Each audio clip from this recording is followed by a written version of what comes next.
మీరు ఇంతకుముందు ఒక మాట మాట్లాడారు కదా, వామాచారం దక్షిణాచారం అని చెప్పి.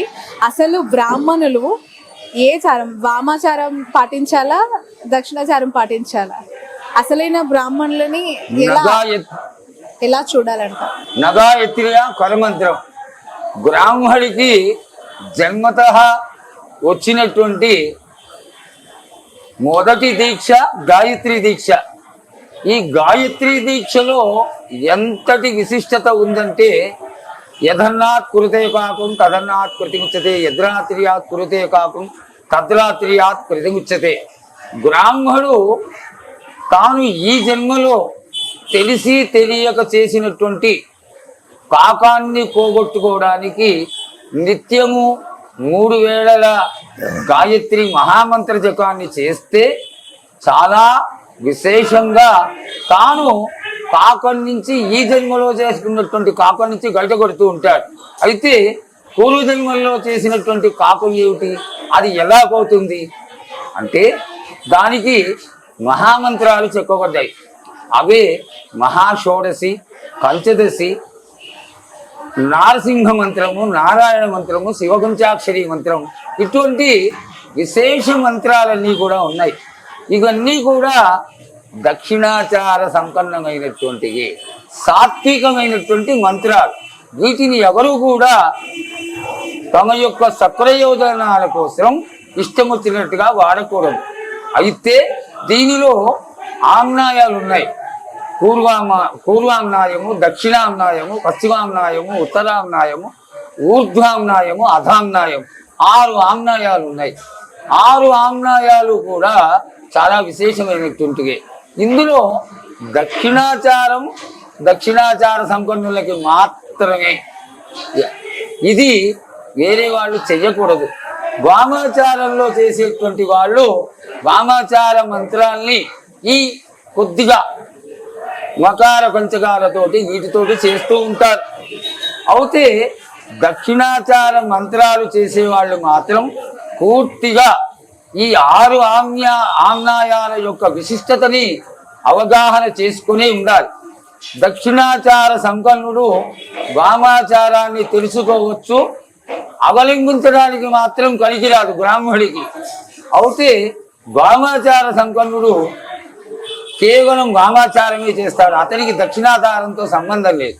ఇది ఆచారంగా వస్తున్నటువంటి విషయాన్ని దీన్ని తప్పుడు దోవ పట్టించడం అనేది పూర్తిగా దశమహావిద్యలని, రాజశ్యామలని, వారాహి అని ఈరోజు నానా రకాలుగా దాన్ని భ్రష్టు పట్టించడం జరుగుతోంది. ఎందుకు చెయ్యాలి? ప్రధాన దేవత అయినటువంటి త్రిపుర సుందరి అయినటువంటి మహాకాళి అంశ, త్రిపుర సుందరి అంశతో జన్మించినటువంటిది మహాకాళి. ఇటువంటి ప్రధాన దేవతలన్నీ ఉండగా జనాల్ని మభ్యపెట్టి రాజశ్యామల, వారాహి, దశమహావిద్యలు కేవలం సలాభం కోసం మాత్రమే ఈ యొక్క ప్రచారం జరిగి జనాలని పిచ్చివాళ్ళం చేస్తున్నారు అని తెలియజేయడంలో నేను ఏమాత్రం సంశయించడం లేదు. ఈనాడు ఒక 15-30 సంవత్సరాలు 20 సంవత్సరాలుగా ఈ రాజశ్యామల ఉపాసన కానీ, వారాహి ఉపాసన కానీ, కృత్యంగిరా ఉపాసన కానీ ఇవన్నీ మొదలైనవి. అంతవరకు ఒక విశేషం ఉండేది. వారాహి చేసేవాడి వాకిట్లో కానీ, కృత్యంగిరా చేసేవాడి కంచెన కానీ భోజనం చేయరాదు అని. అంటే దాని అర్థం ఏమిటి? అంత ఉగ్రమైనటువంటి దేవతలు రావణ మంత్రము, అలాగే చెంగణపతి అనేటువంటి మంత్రము, కృత్యంగిర, ఇవన్నీ ఉగ్రదేవతలు. ఇవన్నీ చేయడానికి బ్రాహ్మణులకి అవసరం లేనటువంటి విషయాలు.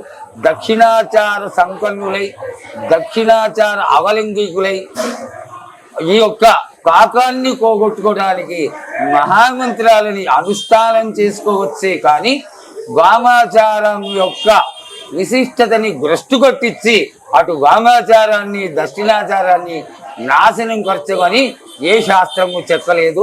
ఇది అసమంజసమైనటువంటి విషయం. అంటే ఇప్పుడు పవన్ కళ్యాణ్ గారు వారాహి దీక్ష చేస్తున్నారు, అది ఆఫ్ కోర్స్ కంప్లీషన్ లోకి వస్తుంది. అంటే అతని ఒక సక్సెస్ వచ్చింది తన లైఫ్ లో, పొలిటికల్ సక్సెస్ ని తను చూసారు.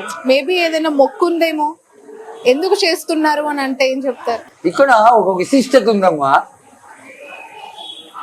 ఒక గురువుని నమ్ముకుని ఆ గురువుల దగ్గరికి వెళ్ళి వారి యొక్క పాదాలని ఆశ్రయించి ఆ గురువు యొక్క అనుగ్రహంతో నువ్వు వారాహి చెయ్యి అని గాని గురువుల యొక్క నోటి నుంచి వచ్చింది అంటే అటువంటి శిష్యుడు కానీ ఆ వారాహి అమ్మవారి అనుష్ఠానం చేస్తే ప్రత్యవాయుగ అనేటువంటి ఒక దెబ్బ కొట్టకుండా ఆపగలిగేటువంటి అనుగ్రహం గురువులకు ఉంటుంది. కాబట్టి వారి యొక్క పవన్ కళ్యాణ్ గారి యొక్క స్టామినాని బట్టి, వారు ఉన్నటువంటి స్థితిగతులను బట్టి, వారు చేయదగ్గ సమర్థులు అని భావించినటువంటి గురువులు మంత్రోపదేశం చేశారు కాబట్టి వారు వారాహి చేసి తట్టుకోగలుగుతున్నారు. ఆ అమ్మ యొక్క అనుగ్రహం వారికి కలిగింది. ఓకే, ఎప్పుడైనా కలలో వస్తారా అమ్మవారు మీకు? జరగబోతున్నవి చెడు సంకేతాలు ఏవైనా ముందుగా? చాలా చెప్తూ ఉంటుందమ్మా.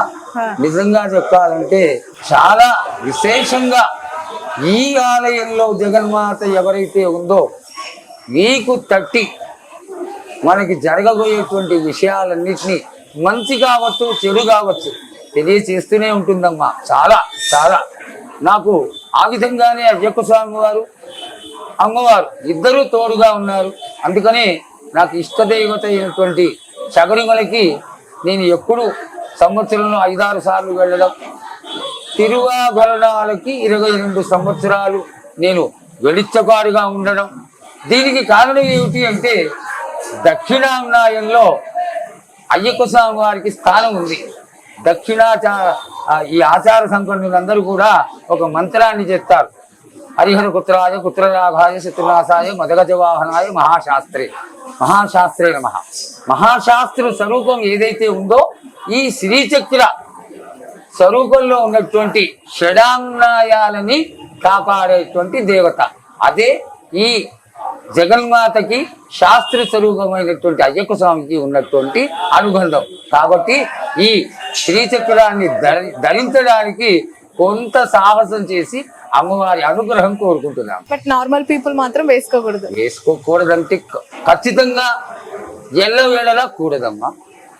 శుచి శుభ్రత, దానికి తగ్గటువంటి పూజా పునస్కారము, మంత్రానుష్ఠానం, గురువుల ద్వారా కనీసం బాలా మంత్రాన్ని తీసుకొని లలితా సహస్రనామాన్ని నామావళి కాకుండా స్తోత్ర స్వరూపాన్ని చదువుకుంటూ ఈ యొక్క అమ్మవారిని సేవించచ్చే తప్ప ఇష్టం వచ్చిన విధంగా ఏ విధంగా పడితే ఆ విధంగా సేవించరాదు.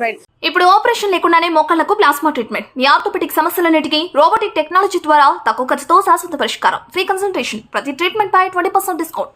ఈ ఆఫర్ కొద్ది రోజులు మాత్రమే. త్వరపడండి. V9 hospitals 9281465842.